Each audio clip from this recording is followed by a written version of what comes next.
growing my following. But I think another thing that is really important that a lot of people who are posting on social media kind of, I think they have a struggle with building an audience is because they're putting out content that's too broad.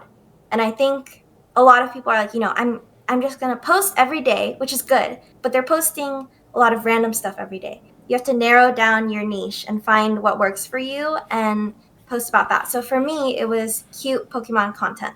And so I feel like I found a lot of people who are like me, who were girls getting into the hobby, or people who like cute stuff getting into the hobby, and they didn't find many creators at the time who were doing what I was doing.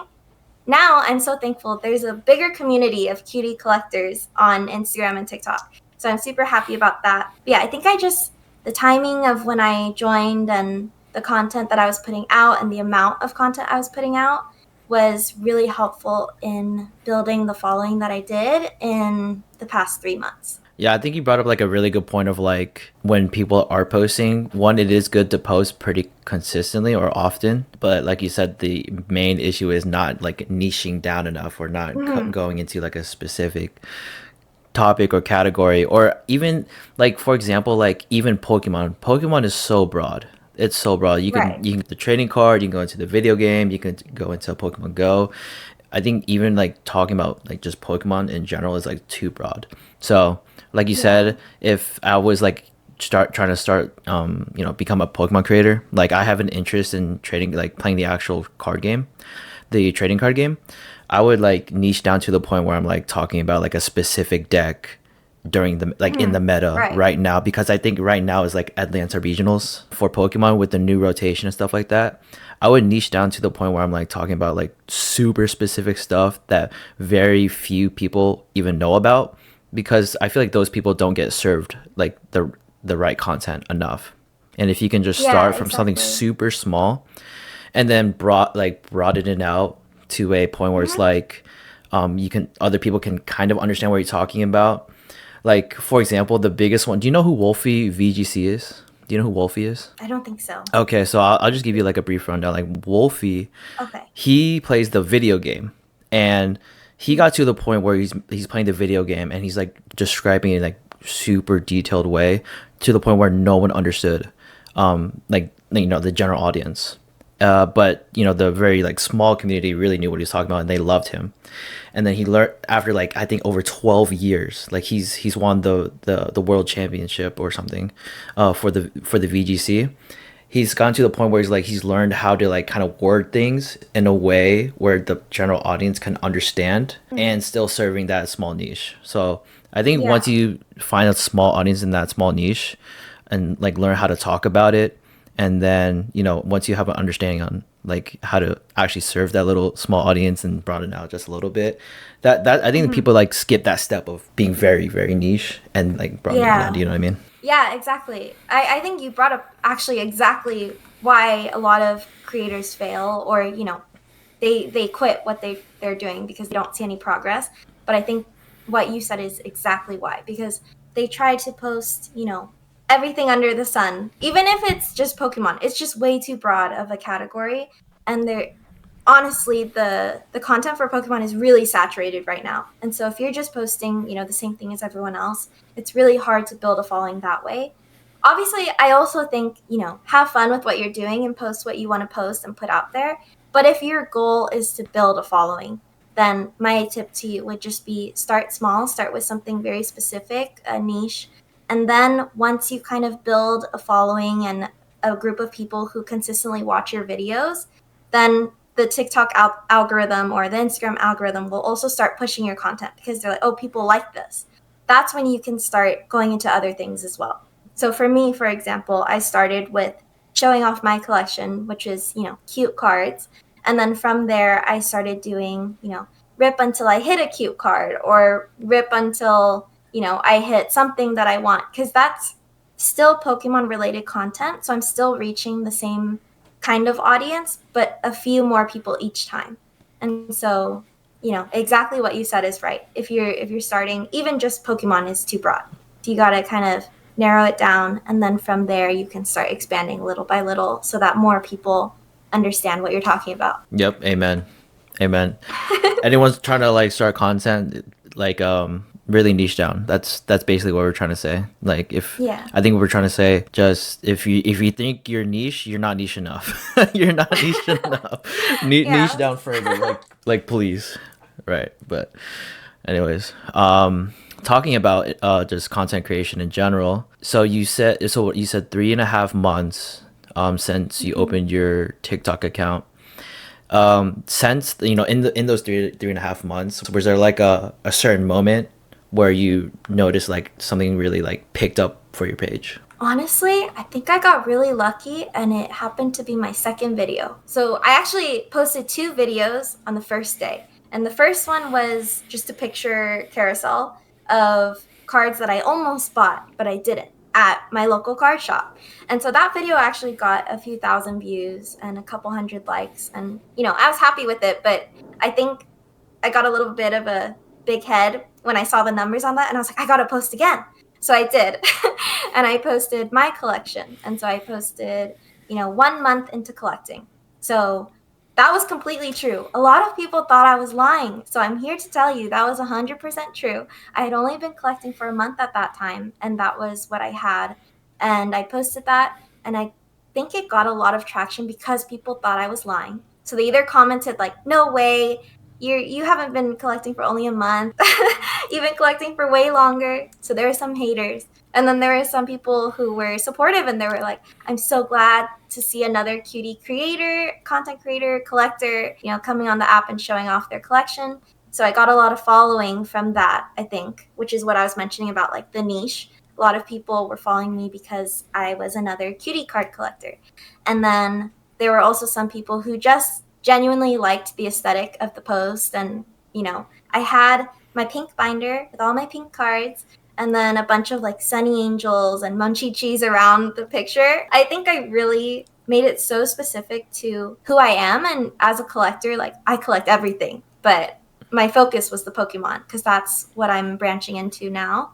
And so I think little bits of me was all over the post and people really liked that. And so my second video on my first day of posting on TikTok was the one that blew up. And I think still to this day it has one of the most views out of all my posts because people really liked that video or they really hated that video and they hated me. So it Yeah, goes both. yeah. I think what I learned in content creation is as long as you evoke very strong emotion, it's good. Mhm. Like so, Yeah. like for your example, like it was really strong either in a loving way and like like you said, they were really happy to the point where they even commented that they're happy to see like Mm. another female content creator, like Pokemon content creator, or they Yeah. were in the not so nice way and saying like you were not telling the truth, or Right. this is like your friends or something. I can already assume the comments of like how it would be, Exactly. but either way you still got comments and engagement, and that's all TikTok cares about.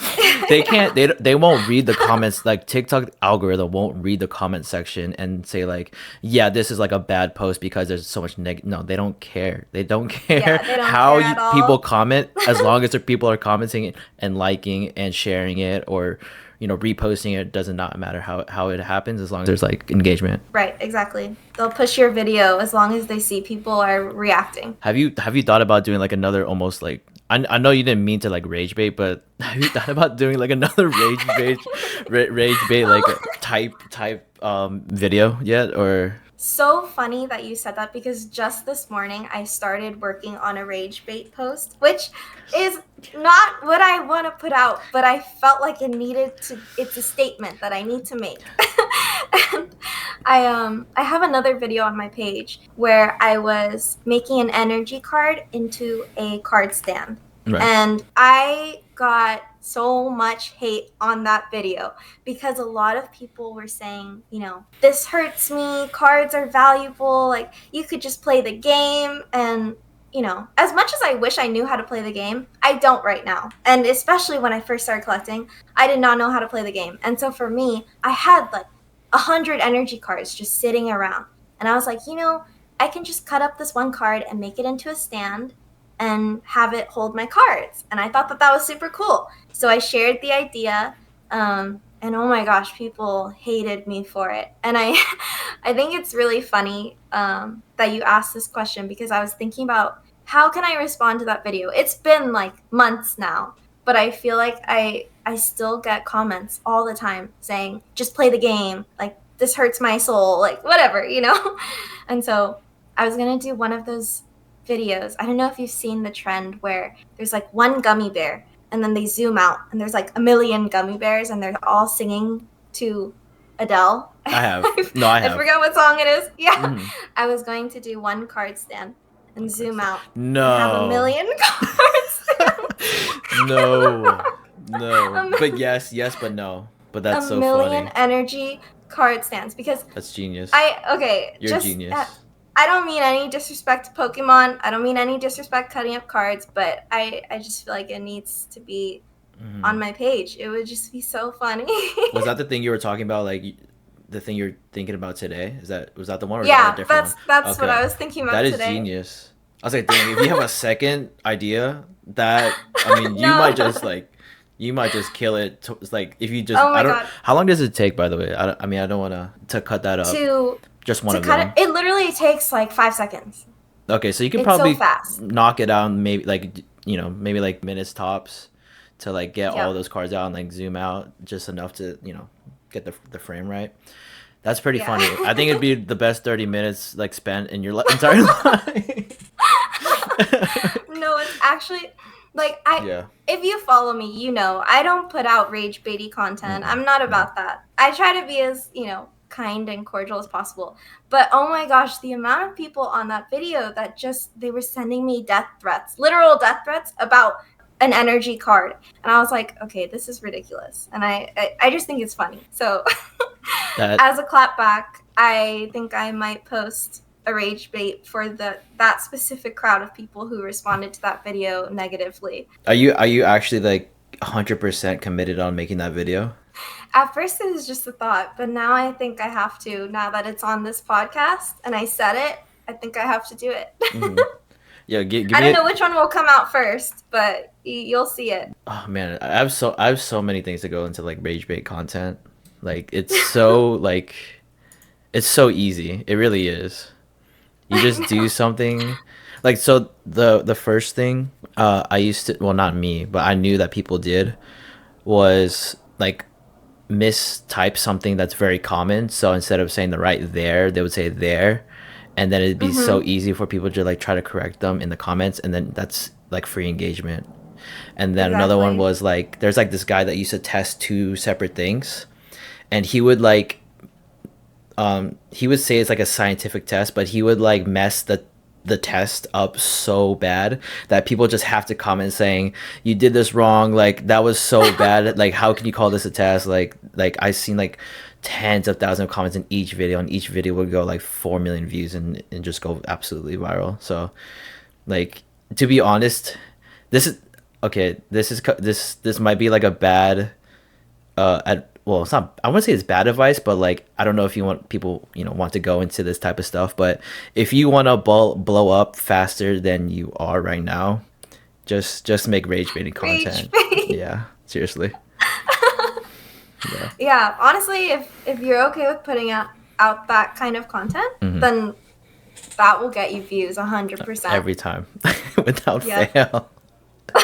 Because well, if you think of it, like the other extreme is like being too safe, just doing what a Right. million people are already doing, and you'll like, if you don't stand out at all, then obviously no one's gonna watch you, right? Yeah, So I mean, exactly. obviously there's a middle ground somewhere, but like if you want the easiest way out, just yeah, yeah, Rage just bait. yeah, yeah.